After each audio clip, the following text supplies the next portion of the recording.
नमस्कार. आज आपण बनवणार आहोत लसणाची चटणी.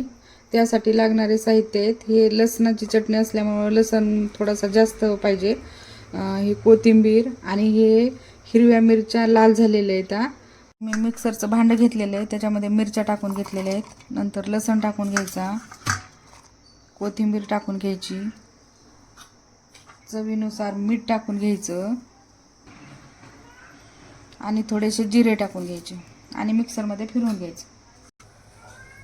आता आपण ह्या लसणाच्या चटणीला थोडीशी फोडणी देऊन घेणार आहोत. त्याच्यासाठी टाकणार आहे मी एक छोटीशी पळी तेल. तेल गरम झालेलं आहे, त्यामध्ये मी टाकणार आहे आता हे आपण जे बारीक करून घेतलेलं साहित्य आहे ते त्याच्यामध्ये टाकून घ्यायचं.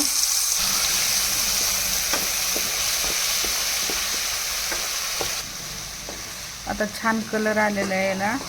थोडंसं कोथिंबीर न टाकल्यावर आणखीन लाल कलर येतो, पण कोथिंबीर टाकल्यामुळे थोडंसं हिरवट दिसते.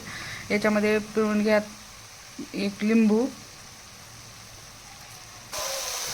आता याच्यात थोडीशी कट केलेली कोथिंबीर टाकून घ्या आणि गॅस बंद करा. आता ही आपली लसण चटणी तयार आहे. ती भाकरीबरोबर खूप छान लागते आणि तुम्ही एकदा नक्की ट्राय करून बघा. चॅनलला सबस्क्राईब करा आणि व्हिडिओला लाईक करा.